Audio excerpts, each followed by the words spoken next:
Hello everyone. पिछले class में हम लोगों ने देखा था कि एसिड्स का केमिकल प्रॉपर्टीज और फिजिकल प्रॉपर्टीज के बारे में देखा था। आज हम लोग स्टार्ट करने जा रहे हैं physical and chemical properties of basis. तो सबसे पहले हेडिंग लगाएंगे physical properties of basis. Physical properties of base. Physical properties of base में सबसे पहले अगर हम टेस्ट की बात करते हैं तो टेस्ट जो होता है बेस का वो कैसा होता है, बीटर इन टेस्ट होता है। तो पहला लिखेंगे bases are bitter in taste, bases are bitter in test.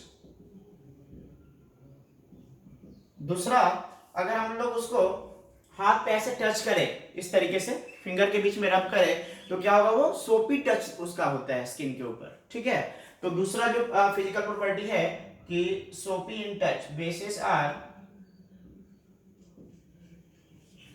सोपी इन टच। मतलब जिस तरीके से सॉफ्ट होता है ना, स्लिपरी, उस तरीके से सोप जैसे स्लिपरी होता है, इस तरीके से भी स्लिपरी होता है जब आप स्किन पे उसको टच करोगे।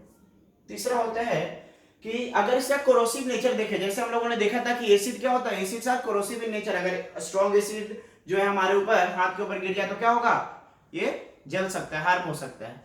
लेकिन बेस जो होता है उतना ज्यादा कोरोसिव नहीं होता है, तो हम लोग लिख सकते हैं कि bases are mild corrosive to skin. Bases are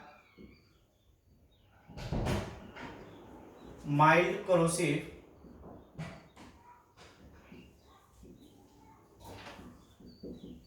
to skin।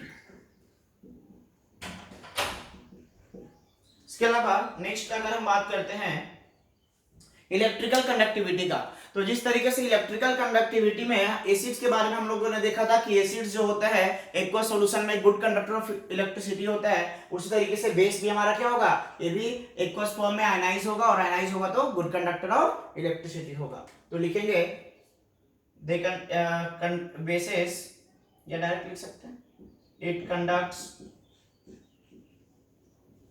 Electricity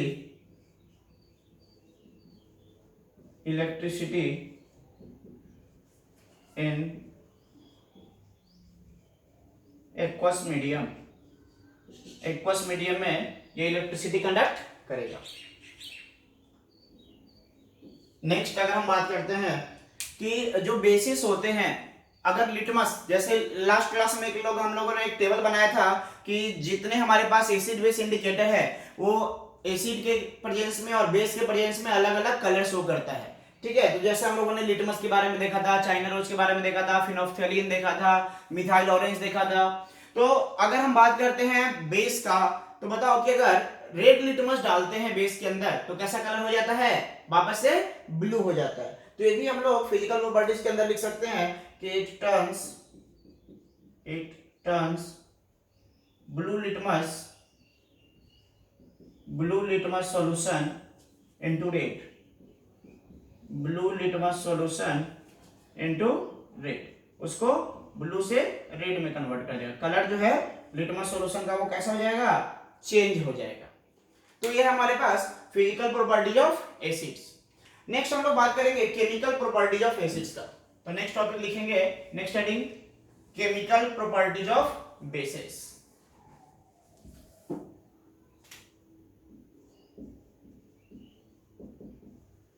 chemical properties of basis. Chemical properties के अंदर जैसे हम लोगों ने एसिड्स के लिए पढ़ा था कि एसिड अगर मेटल के साथ रिएक्शन करता है तो क्या मिलता है, सॉल्ट प्लस हाइड्रोजन गैस मिलता है। उसी तरीके से बेस भी मेटल के साथ रिएक्शन करता है। हालांकि बेस जो है सारे मेटल्स के साथ रिएक्ट नहीं करते हैं, लेकिन कुछ हमारे पास ऐसा मेटल्स है जो बेस के साथ रिएक्शन करता है। ठीक है, तो पहला लिखेंगे reaction with metals.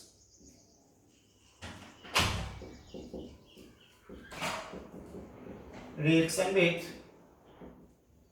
Metals. Reaction with metals के अंदर पहला पॉइंट आप ये नोट करके लिख लो कि all metals do not react with base, only some metals react with base. ठीक है, तो उसको मैं इस तरीके से लिख दे रहा हूं कि some metals like zinc, aluminium, etc. reacts with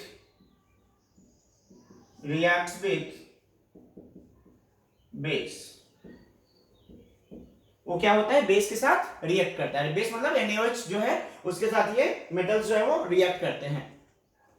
तो प्रोडक्ट क्या बनता है, जब ये मेटल बेस के साथ रिएक्शन करता है तो हमारे पास एक सॉल्ट बनता है और साथ में एक गैस रिलीज होता है। कौन सा गैस, हाइड्रोजन गैस। जैसे एग्जांपल, अगर हम जिंक का रिएक्शन कराते हैं किसके साथ, NaOH के साथ, तो हमारे पास बनता है सोडियम जिंकेट Na2ZnO2 प्लस साथ में बनता है H2।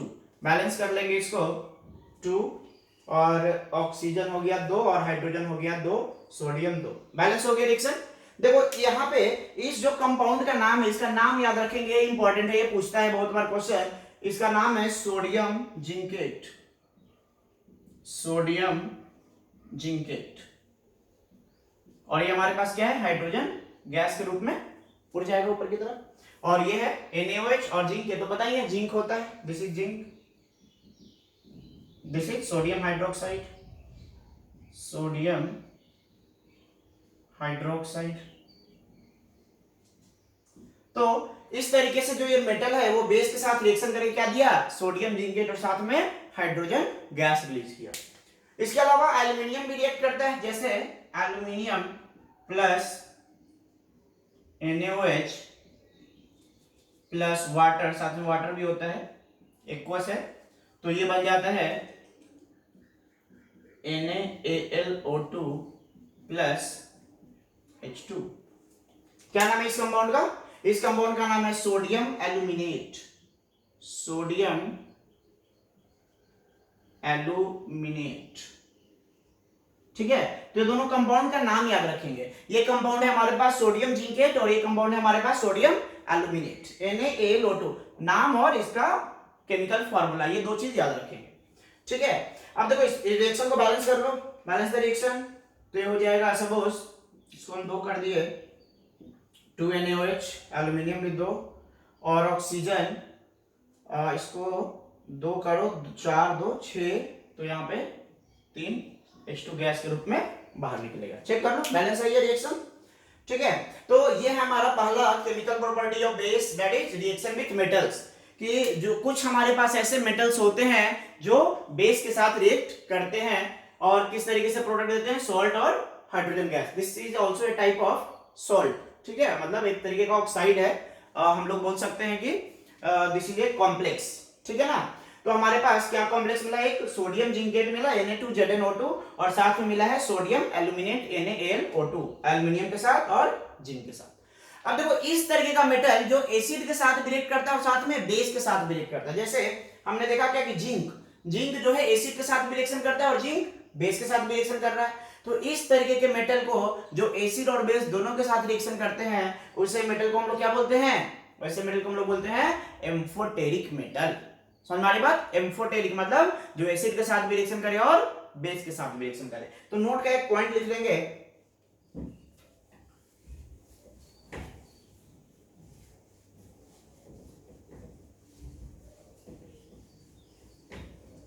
नोट का एक पॉइंट लिखेंगे, right,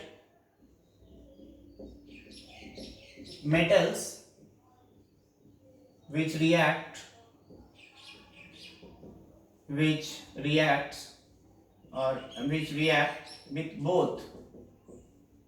both acid as well as base, acid as well as with base are called क्या बोलते हैं उसको, amphoteric metal, amphoteric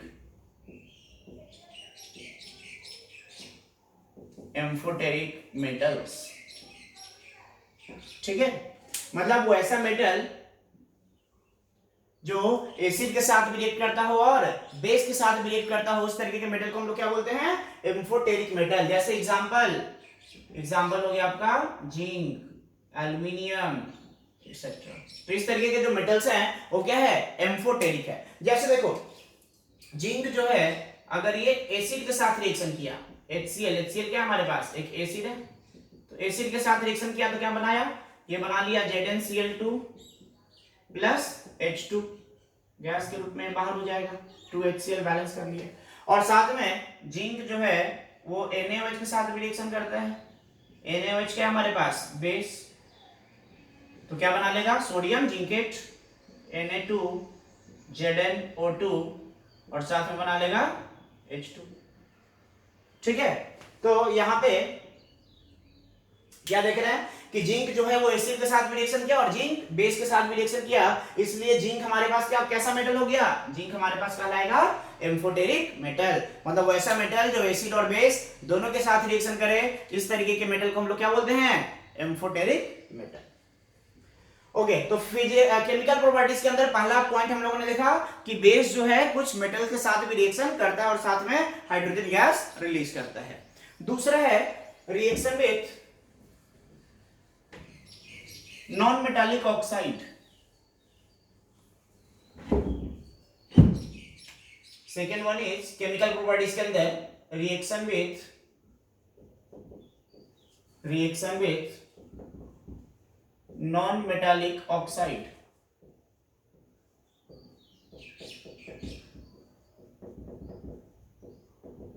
non metallic oxide के साथ भी जो है बेस वो रिएक्ट करता है। देखो जैसे एग्जांपल अगर हम बात करते हैं कि हमारे पास कोई एक बेस है, सपोज NaOH है, और नॉन मेटालिक ऑक्साइड मान लो हमने ले लिया CO2, carbon dioxide, carbon is non metal और नॉन मेटल के ऑक्साइड को हम लोग क्या बोलते हैं, नॉन मेटालिक ऑक्साइड। तो नॉन मेटालिक ऑक्साइड हो गया CO2, जब ये रिएक्शन करेगा तो ये हमारा बना लेगा Na2CO3 और साथ में बन जाएगा H2O। समझ में आ रही बात, बैलेंस कर लो इसको, तो बैलेंस करोगे तो हो जाएगा 2NaOH। ठीक है, तो ऑक्सीजन 2 और 2 4 और इधर में 3 और 1 4, हाइड्रोजन 2। ठीक है, बैलेंस हो गया। तो ये हमारे पास सोडियम कार्बोनेट प्लस H2O बन गया।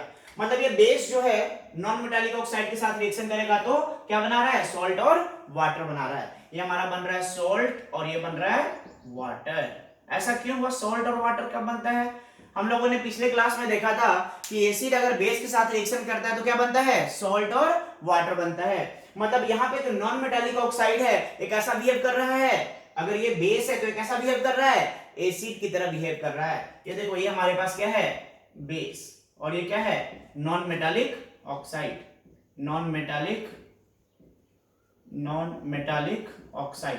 अब देखो इसको कंपेयर करो कि इस बेस किसके साथ रिएक्शन करता है तो सॉल्ट और वाटर बनता है। पिछले क्लास में हम लोगों ने पढ़ा था कि बेस अगर एसिड के साथ रिएक्शन करता है जिसको न्यूट्रलाइजेशन रिएक्शन बोलते हैं तो क्या बनता है हमारे पास, सॉल्ट और वाटर बनता है। यहां पे भी वही बन रहा है। इसका मतलब कि जो नॉन मेटालिक ऑक्साइड का जो नेचर होगा वो कैसा होगा, एसिडिक नेचर का होगा। तो नोट करके यहां पे एक पॉइंट लिख लेंगे,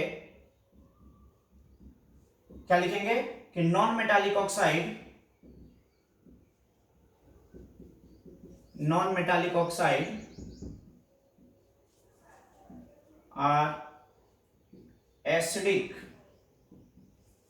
are acidic in nature।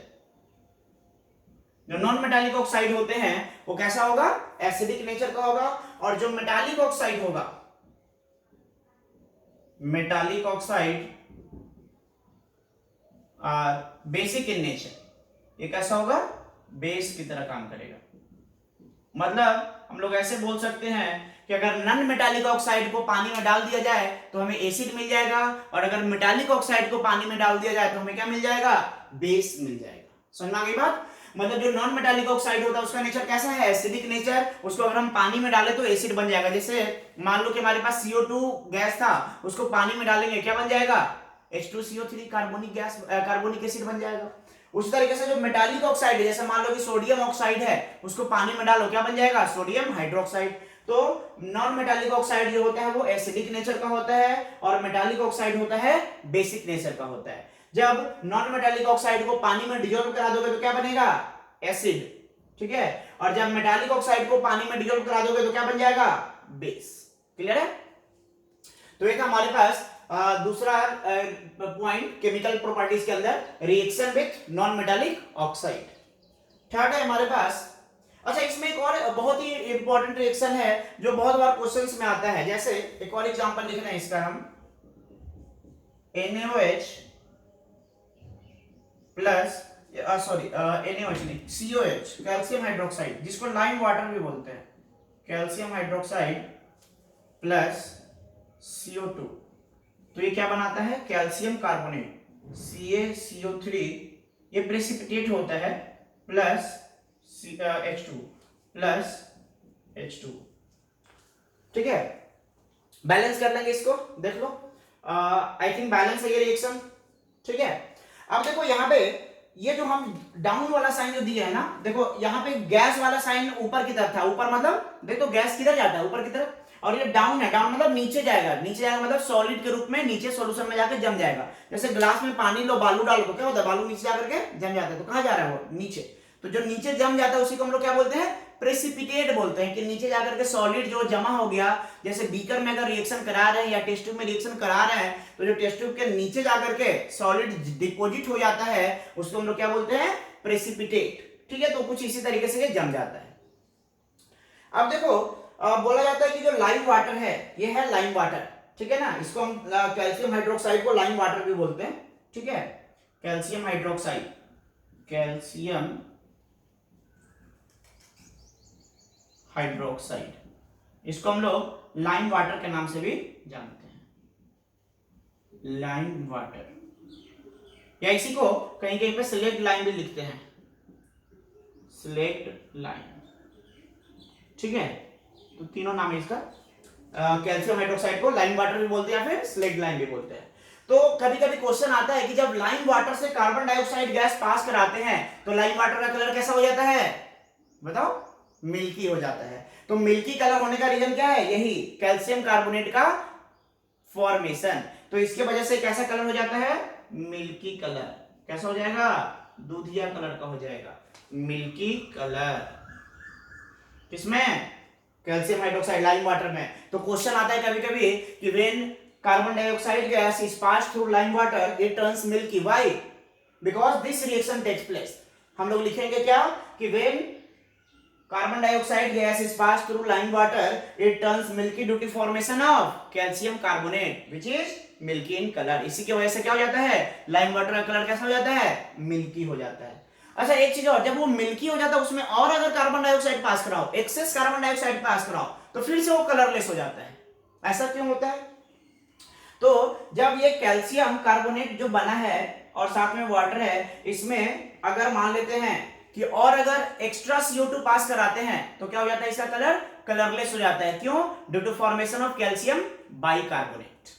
समझ रही बात। तो लिख सकते हैं हम लोग कि, लिख लो, कैल्शियम बाइकार्बोनेट जब बन जाएगा तो वापस से क्या हो जाएगा, इसका कलर कलरलेस हो जाएगा। तो मैं यहां पे लिख दे रहा हूं कि when excess of CO2 is passed, then milky color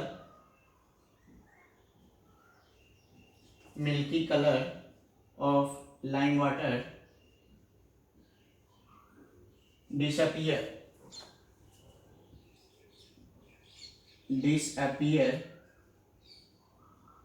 due to formation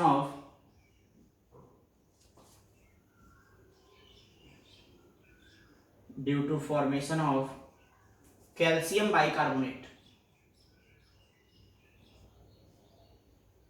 किसके फॉर्मेशन की वजह से, कैल्शियम बाइकार्बोनेट के फॉर्मेशन की वजह से। ठीक है, तो रिएक्शन क्या हो जाएगा कि CaCO3 plus H2O plus CO2 क्या मिल जाएगा हमें, कैल्शियम बाइकार्बोनेट मिल जाएगा।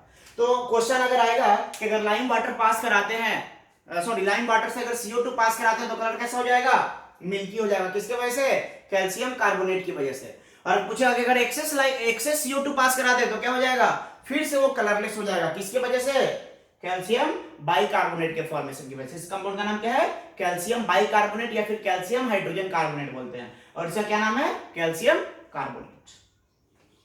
तो एक हमारे पास दूसरा केमिकल प्रॉपर्टी बेस का reaction with non metallic oxide. तीसरा जो हमारे पास है केमिकल प्रॉपर्टीज के अंदर, रिएक्शन विथ एसिड। तो एसिड के साथ अगर बेस रिएक्शन करेगा तो क्या बनेगा? Salt and water, neutralisation reaction. Third one,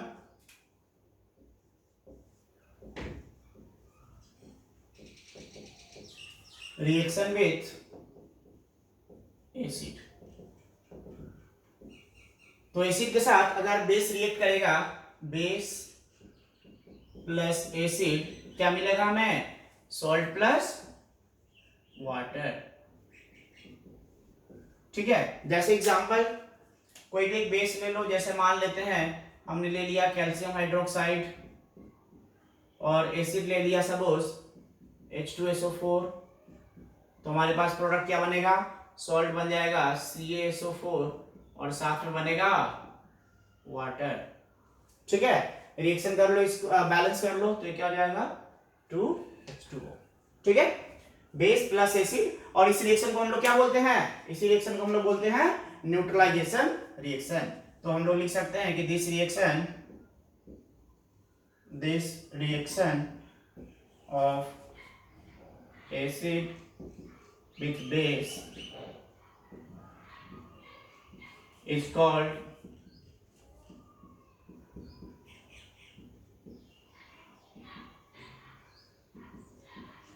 neutralisation reaction. Last class में भी बताया था ये न्यूट्रलाइजेशन रिएक्शन के बारे में, और ये भी बताया था कि न्यूट्रलाइजेशन रिएक्शन क्या होता है? एंडोथर्मिक या एक्सोथर्मिक? एक्सोथर्मिक होता है, हीट रिलीज होता है। Okay, next fourth chemical properties की हम लोग बात करते हैं, reaction with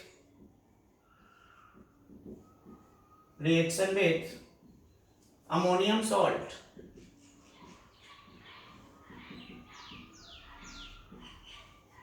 reaction with ammonium salt. Ammonium salt क्या होता है? देखो NH4 प्लस को हम लोग क्या बोलते हैं? Ammonium cation. इसको बोलते हैं अमोनियम कैटायन या अमोनियम आयन।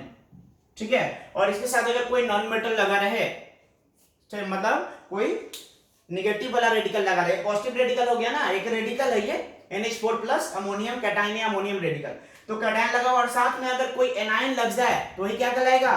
तो कोई भी एनायन लग सकता है, जैसे Cl- लग सकता है, SO4 2- लग सकता है। तो इस तरीके का अगर कोई एनायन इसके साथ जुड़ जाए तो उसको हम लोग क्या बोलते हैं? अमोनियम सॉल्ट बोलते हैं। तो जैसे मान लो NH4Cl,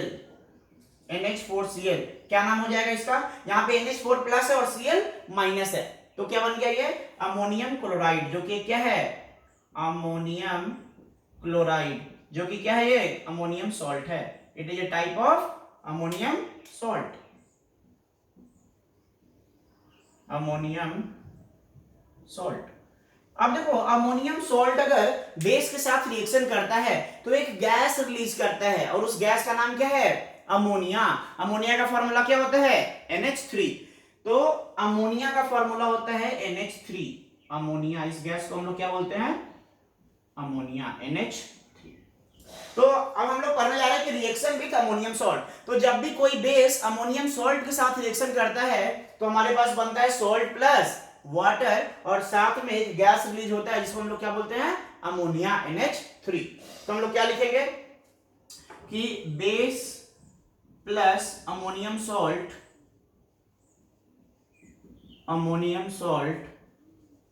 gives salt plus water plus साथ में कौन सा गैस? Ammonia gas. तो ये हमारा जनरलाइज्ड रिएक्शन हो गया, जनरल रिएक्शन हमारे पास, कि अगर कोई भी बेस अमोनियम सॉल्ट के साथ रिएक्शन करेगा तो क्या बनेगा? सॉल्ट बनेगा, वाटर बनेगा, और साथ में अमोनिया गैस रिलीज होगा। चलो इसमें कुछ रिएक्शन कर लेते हैं, जैसे एग्जांपल देख लेते हैं इस रिएक्शन का।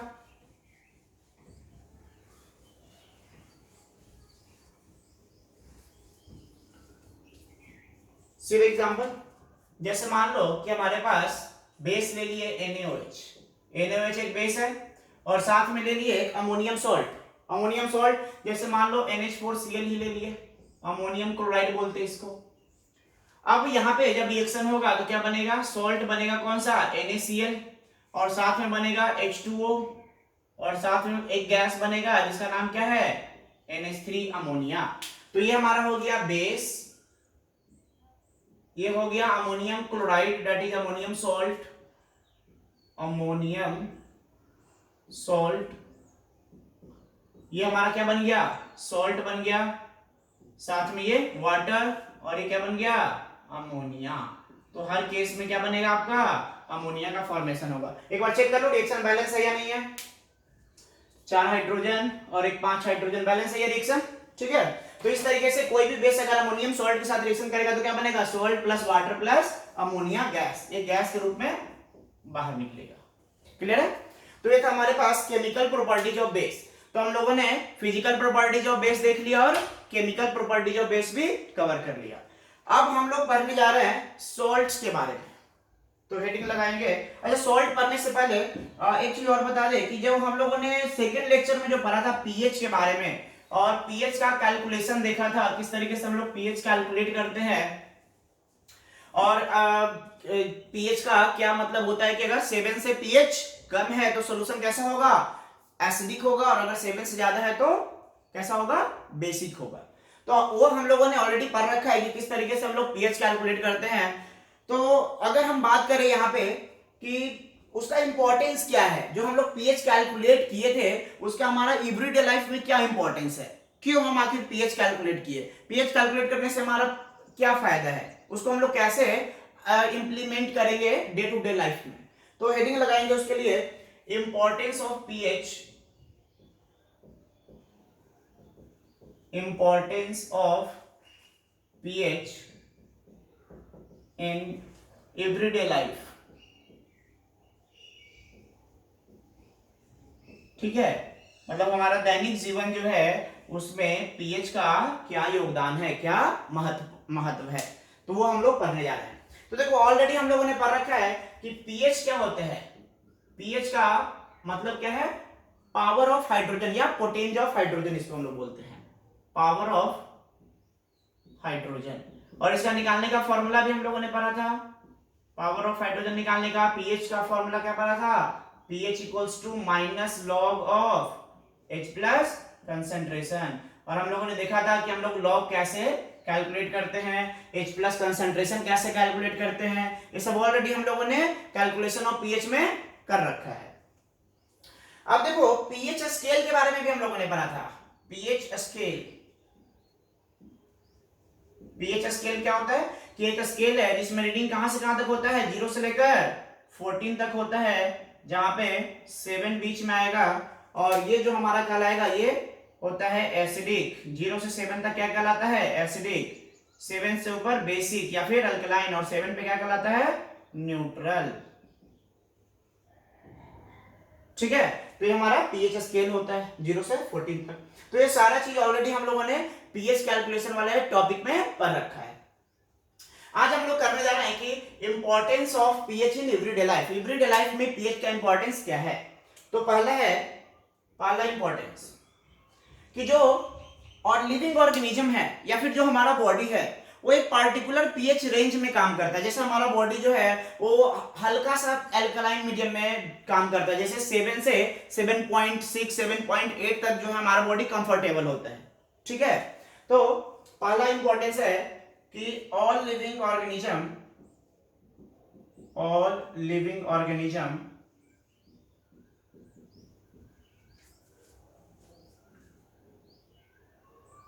feel comfortable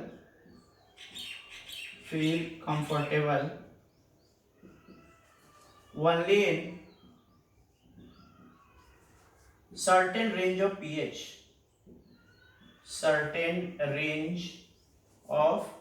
pH, ठीक है। जैसे कि जो हमारा बॉडी होता है, ह्यूमन बॉडी, वो कितना पीएच में काम करता है, 7 से 7.8 तक। ठीक है ना। जैसे एग्जांपल ह्यूमन ऑर्गेनिज्म जो है उसका पीएच रेंज कितना है, पीएच रेंज इज 7 to 7.6 और 7.8 तक हम लोग बोल सकते हैं। ठीक है, तो ये इसका पीएच रेंज होता है। कि हमारा जो शरीर है वो 7 to 7.8 pH रेंज तक में अच्छा से काम करेगा। अगर pH इससे कम हो गया या इससे ज्यादा हो गया तो फिर क्या होगा, हमें डिस्कम्फर्ट, मतलब हम लोग उतना कंफर्टेबल महसूस नहीं करेंगे। समझ में आ रही बात ना। अब देखो जैसे मान लो कि आपने सुना होगा एसिड रेन के बारे में, सुना है ना, कि जब पानी ऊपर से जब रेनिंग होता है, जब बारिश होता है, तो जब ऊपर से बादल से बारिश नीचे आ रहा होता है तो हमारे पास एटमॉस्फेयर भी है, तो एटमॉस्फेयर में बहुत सारा डिफरेंट डिफरेंट गैसेस भी है। अब मान लो कि ऊपर से पानी गिर रहा है, पानी का फॉर्मूला क्या है, H2O आ रहा है, और एटमॉस्फेयर में मान लो कि नाइट्रोजन गैस, नाइट्रोजन के ऑक्साइड्स बहुत ज्यादा है, या फिर सल्फर के ऑक्साइड्स बहुत ज्यादा है, या फिर कार्बन के ऑक्साइड्स बहुत ज्यादा है। तो मान लो कार्बन डाइऑक्साइड गैस ज्यादा है या फिर SO2 गैस बहुत ज्यादा है, तो क्या होगा, जैसे पानी का मॉलिक्यूल नीचे आएगा तो पानी के साथ क्या होगा, ये जो गैस है SO2 गैस वो क्या हो जाएगा, पानी के साथ मिक्स कर जाएगा, या फिर CO2 गैस है वो पानी के साथ क्या कर जाएगा, मिक्स कर जाएगा, और क्या बना लेगा, एसिड बना लेगा। जैसे देखो एसिड रेन के बारे में थोड़ा सा बता दें। एसिड रेन क्या होता है कि जब बारिश का पानी आ रहा है तो फॉर्मूला क्या है पानी का, H2O। जब वो बादल से नीचे की तरफ आ रहा होता है तो जो एटमॉस्फेयर में हमारे पास गैसेस होते हैं, कौन सा गैस हो सकता है, मान लो SO2 गैस है, तो SO2 गैस के साथ जब ये मिक्स करेगा, SO2 गैस कहां से मिला, एटमॉस्फेयर में, जब ऊपर से नीचे आ रहा है तो बीच में एटमॉस्फेयर आ रहा है ना, उसमें ये गैस मान लो मिल गया, तो ये जब दोनों मिलेगा तो क्या बना लेगा, H2SO3, जो कि क्या है, एसिड है। या फिर ऐसा ही मान लो कि जो H2O है, CO2 गैस का कंसंट्रेशन बहुत ज्यादा अगर हो गया तो क्या बना लेगा, H2CO3, ये भी क्या है, एसिड। समझ में आ रही बात। इस एसिड का नाम क्या बोलते हैं, इस एसिड को हम लोग बोलते हैं सल्फ्यूरस एसिड, सल्फ्यूरस एसिड। और इस एसिड का नाम क्या है, कार्बोनिक एसिड, कार्बोनिक एसिड। ठीक है, तो देखो पानी आ रहा था तो पानी, लेकिन हो गया क्या, वो एसिड, मतलब पानी के साथ साथ कुछ क्या हो गया है, एसिड भी मिक्स हो गया है। तो जो रेन वाटर था, हम लोग पढ़ते हैं ना कि rain water is pure water, लेकिन अब रेन वाटर कैसा हो गया, एसिडिक हो गया। तो अब मान लो कि एसिडिक हुआ, तो एसिडिक हुआ तो पीएच कहां हो गया होगा, 7 से ज्यादा या 7 से कम, 7 से कम हो गया। पहले जो पानी था, पहले जो केवल वाटर था, इसका पीएच कहां पे था, 7। जैसे ही SO2 या CO2 या कुछ इस तरीके के गैसेस के साथ वो कांटेक्ट में आया तो इसका पीएच क्या हो गया, कम, और जैसे ही पीएच कम हो गया तो पीएच कैसा, किस जोन में आ गया, एसिडिक जोन में। और अगर इसका पीएच, ये जो पानी जो गैस के साथ मिला है, तो रेन वाटर का अगर पीएच इधर कम होकर के 5.6 से अगर कम हो गया तो हम लोग बोल देते हैं कि जो रेन हो रहा है वो कैसा रेन हो रहा है, एसिड रेन हो रहा है। कब, जब उसका पीएच 5.6 से कम हो। ये डाटा याद रखेंगे, बहुत बार क्वेश्चन में पूछ देता है कि कितना पीएच से कम होता है रेन वाटर का, तो उसको हम लोग एसिड रेन बोलते हैं। तो कितना है, 5.6। मैं लिख दे रहा हूं यहां पे,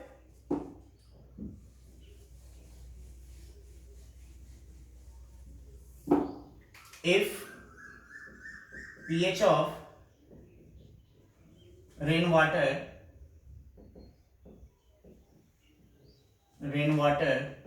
is less than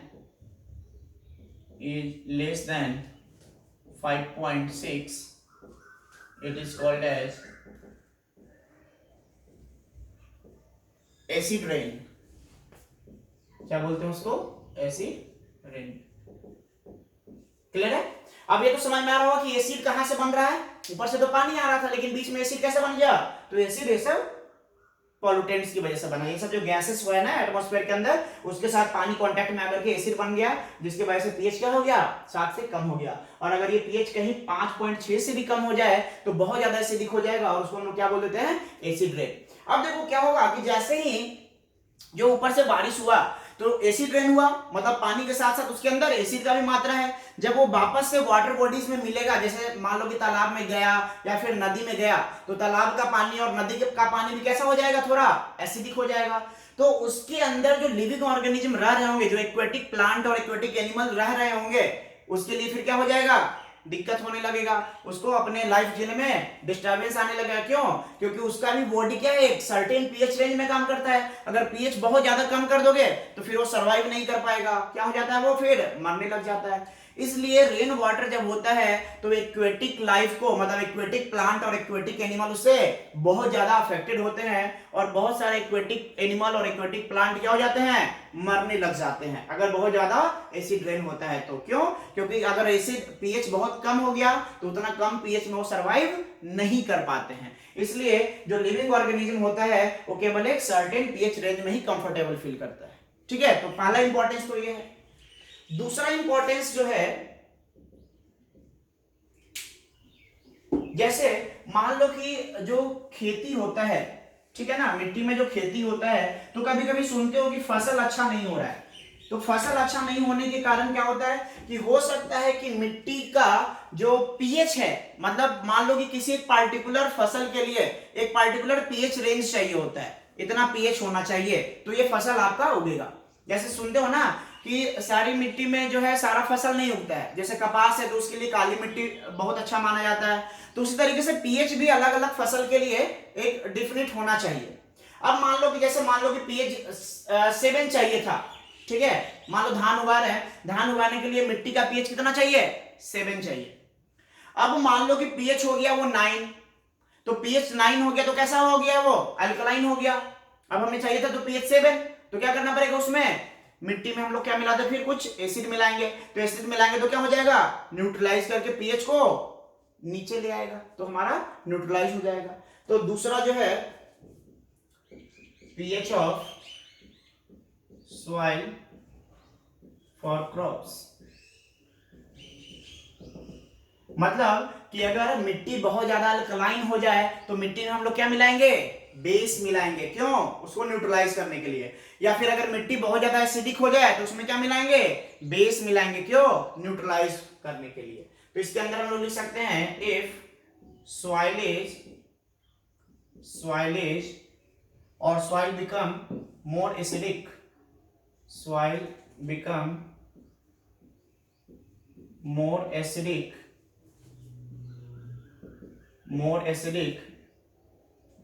for crop, then we mix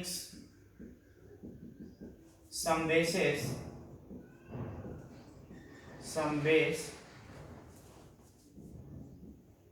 to neutralize it,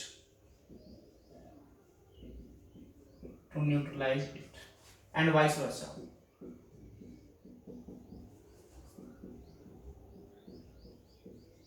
ठीक है, मतलब समझ में आ रहा कि अगर मान लो कि सॉइल बहुत ज्यादा एसिडिक हो गया तो हम लोग क्या मिलाएंगे, उसमें बेस मिलाएंगे। अगर ये ज्यादा एसिडिक हो गया तो उसमें क्या मिलाएंगे, हम लोग बेस मिलाएंगे, ताकि क्या हो जाए, वो न्यूट्रलाइज हो जाए। और उल्टा अगर मान लो ऐसा हो जाता है बहुत ज्यादा बेसिक हो जाता तो फिर क्या मिलाते, उसमें एसिड मिलाते, किस लिए, न्यूट्रलाइज करने के लिए। वाइस वर्सा का मतलब वही है कि अगर एसिडिक हो गया तो बेस मिलाएंगे, अगर बेसिक हो जाता तो एसिड मिलाते हैं। समझ में आ रही बात? क्यों ऐसा कर रहे हैं? ताकि उस फसल को ग्रो करने के लिए एक पर्टिकुलर पीएच चाहिए, उस पीएच से ज्यादा या पीएच कम है तो फसल अच्छा से ग्रो नहीं कर पाएगा, इसलिए हमें उस पीएच को मेंटेन करना पड़ता है। तीसरा इंपॉर्टेंस है indigestion,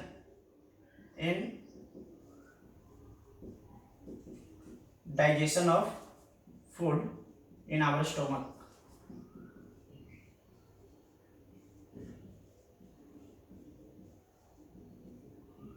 Digestion of food in our stomach.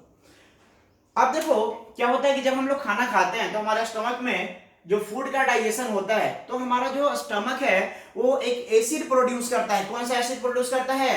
Hydrochloric acid produce करता है। और वो एसिडिक कंडीशन जो होता है फूड के डाइजेशन के लिए एप्रोप्रिएट माना जाता है। फूड का डाइजेशन अगर एसिडिक कंडीशन उसको नहीं मिलेगा स्टमक के अंदर तो फिर वो डाइजेशन होगा ही नहीं। तो इस वजह से क्या होता है कि जो फूड का डाइजेशन होता है हमारे पेट के अंदर वो किस मीडियम में होता है? एसिडिक मीडियम में होता है। हमारा पेट कौन सा एसिड रिलीज करता है? Hydrochloric acid HCl। अब कभी कभी क्या होता है, मान लो कि हम बहुत देर तक खाना नहीं खाए हैं या फिर कुछ ऐसा खाना खा ली जिसको डाइजेस्ट नहीं कर पा रहा है, तो क्या करता है स्टमक, मान लो कि डाइजेस्ट जो खाना नहीं हो रहा है तो और ज्यादा वो एसिड प्रोड्यूस करता है ताकि वो डाइजेस्ट हो जाए, लेकिन वो तो डाइजेस्ट हो नहीं रहा है क्योंकि खाना हम लोग कुछ उल्टा पुल्टा खा लिए। या फिर बहुत देर तक अगर हम खाना नहीं खाते हैं तो एसिड तो सेक्रेट हो रहा है, स्टमक जो है वो एसिड रिलीज कर रहा है, लेकिन उसको खाना मिल ही नहीं रहा है डाइजेस्ट करने के लिए। तो क्या लगेगा अंदर, पेट के अंदर क्या लगेगा, लगेगा कि एसिड बहुत ज्यादा जमा हो गया है। इसी कंडीशन को हम लोग क्या बोलते हैं, एसिडिटी। सुने हो ना कि एसिडिटी हो गया। ऐड भी आता है टीवी पे, इनो का ऐड आता है कि एसिडिटी हो गया, इनो पिया, एसिडिटी 6 सेकंड में खत्म हो गया। तो 6 सेकंड में एसिडिटी खत्म हो गया, क्यों? आप सोचो इनो में क्या रहा होगा कि पेट का एसिडिटी खत्म कर दिया। अब पेट के अंदर हाइड्रोक्लोरिक एसिड जमा है, मतलब एसिडिक एनवायरनमेंट बना हुआ है। अब ऐसा तुम क्या पियोगे कि वो न्यूट्रलाइज हो जाए? तो क्या पीना पड़ेगा, एसिड को न्यूट्रलाइज करने के लिए क्या लेना पड़ेगा, बेस लेना पड़ेगा। अब बेस का मतलब ये नहीं है कि NaOH पी लेना, NaOH पियोगे तो फिर क्या हो जाएगा, पूरा गल जाएगा, खत्म हो जाओगे। तो माइल्ड एसिड पीना पड़ता है, सॉरी माइल्ड बेस पीना पड़ेगा। जैसे एक बहुत ही फेमस नाम है मिल्क ऑफ मैग्नीशिया, जिसको बोलते हैं MgOH whole twice, magnesium hydroxide या मिल्क ऑफ मैग्नीशिया। तो उसको हम लोग लेते हैं किस लिए, ताकि हमारे पेट का एसिडिटी क्या हो जाए, ठीक हो जाए। या फिर जो हम लोग लेते हैं इनो भी कैसा नेचर का होगा? अगर आपसे पूछा जाए कि जो टीवी में एडवर्टाइज आता है इनो का, एसिडिटी में पीते हैं, उसका नेचर कैसा होगा, एसिडिक या बेसिक? तो बेसिक नेचर का होगा, तभी तो एसिड को न्यूट्रलाइज कर रहा है ना। तो indigestion of food in our stomach, तो इसके अंदर हम लिख सकते हैं कि डाइजेशन ऑफ फूड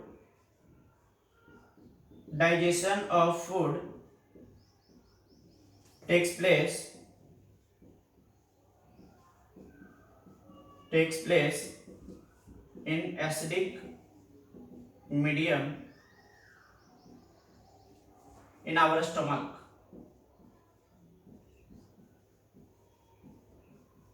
ठीक है, तो हमारे स्टमक में जो फूड का डाइजेशन होता है वो एसिडिक मीडियम में होता है। कौन सा एसिड सिक्रेट करता है हमारा बॉडी, हमारा stomach?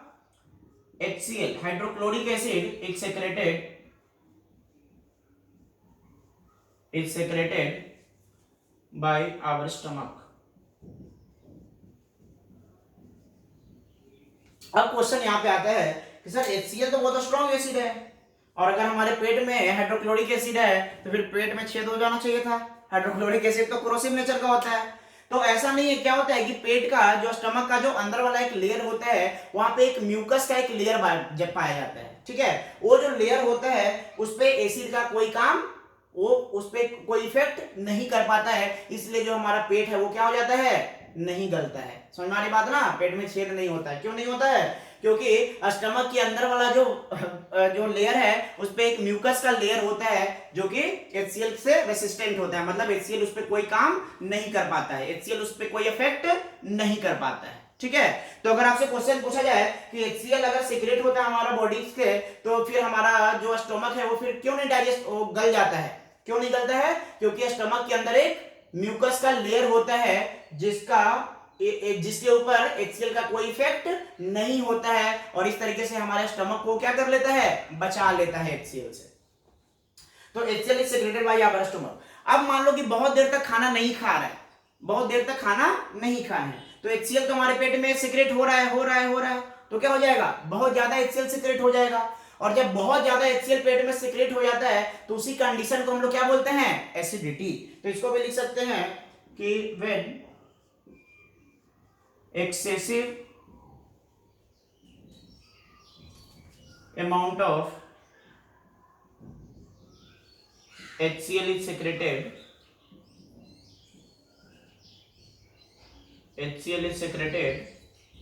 in our stomach,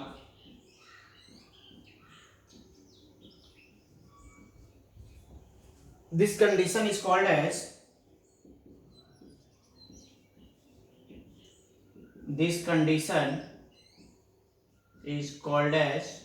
acidity. उसको हम लोग क्या बोलते हैं, एसिडिटी बोलते हैं। समझ में आ गई बात? तो एसिडिटी क्या होता है कि जब पेट में बहुत ज्यादा हाइड्रोक्लोरिक एसिड का सिक्रेशन हो जाए तो क्या बोलते हैं, उसको एसिडिटी बोलते हैं। तो अब एसिडिटी को दूर करने के लिए क्या लेना पड़ेगा, अब पेट में कैसा हो गया, एसिड जमा हो गया, तो हमें क्या लेना पड़ेगा, बेस लेना पड़ेगा। तो एसिड को रिमूव करने के लिए जो बेस लेते हैं उसको हम लोग क्या बोलते हैं, एंटा एसिड। ठीक है, तो क्या उसको बोलते हैं, एंटा एसिड। और एंटा एसिड में हम लोग जो फेमस एंटा एसिड है जिसका नाम क्या है, मिल्क ऑफ मैग्नीशिया, जिसको बोलते हैं मैग्नीशियम हाइड्रोक्साइड। तो हम लोग लिख सकते हैं कि to cure acidity we take antacid. अब बताओ एंटा एसिड जो है वो कैसा नेचर का होगा? अब एसिड बढ़ा हुआ है, न्यूट्रलाइज करना है तो कैसा नेचर का लेना पड़ेगा? Basic nature. तो ब्रैकेट में हम लिख दे रहे हैं बेसिक नेचर या फिर बेस। ठीक है, बेसिक नेचर या फिर हम लोग बोल सकते हैं mild base. Mild, strong base नहीं लेना है, माइल्ड बेस लेना है। ठीक है, एग्जाम्पल बताओ एंटा एसिड का। Milk of magnesia MgOH whole twice, इसको हम लोग बोलते हैं मिल्क ऑफ मैग्नीशिया के नाम से भी जानते हैं इसको, मिल्क ऑफ मैग्नीशिया या फिर मैग्नीशियम हाइड्रोक्साइड। ठीक है ना, तो मैग्नीशियम हाइड्रोक्साइड एक माइल्ड बेस है जिसको हम लोग कैसा यूज करते हैं? एंटा एसिड के रूप में यूज करते हैं to remove the acidity in the stomach. ठीक है, तो ये था हमारे पास डाइजेशन के अंदर। इसके अलावा फोर्थ वन एप्लीकेशन है टूथ डिके।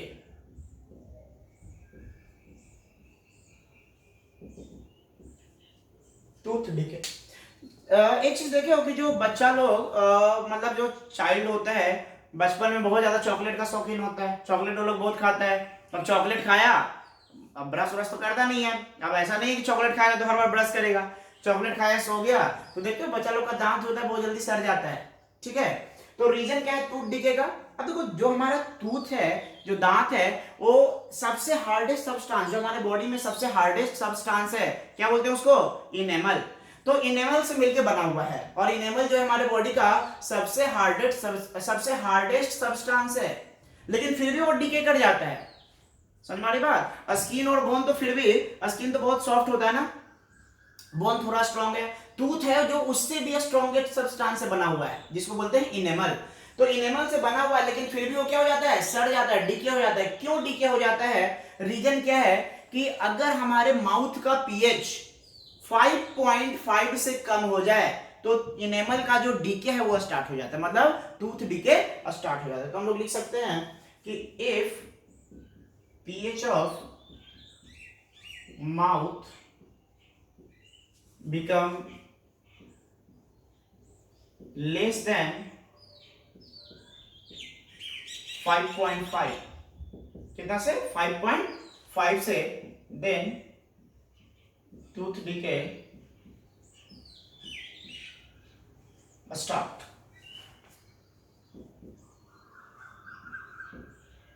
अब बात करते हैं कि भाई ये pH 5.5 से कम क्यों होगा हमारे माउथ का? तो रीजन क्या है कि जो हम लोग खाना खाते हैं, जो हम लोग खाना खाए, तो हम जो खाना खाए वो क्या हुआ? दांत में कुछ फंसा हुआ रह गया। जैसे मान लो रोटी खाए या चावल खाए तो कुछ दांत में फंसा हुआ रह गया। अब दांत में फंसा हुआ रह गया, हम सो गए, तो जब मुंह बंद रहता है और दांत में खाना फंसा हुआ है तो हमारे माउथ के अंदर बहुत सारे बैक्टीरिया हैं। तो बैक्टीरिया क्या करता है? वो जो खाना जो बचा हुआ है उसको डिकम्पोज करता है, और डिकम्पोज करने की वजह से क्या होता है? माउथ का पीएच कहां चला जाता है? धीरे धीरे एसिडिक होने लग जाता है। मतलब जब हम लोग सुबह उठते हैं तो हमारे माउथ का पीएच क्या होता है? स्लाइटली एसिडिक होता है।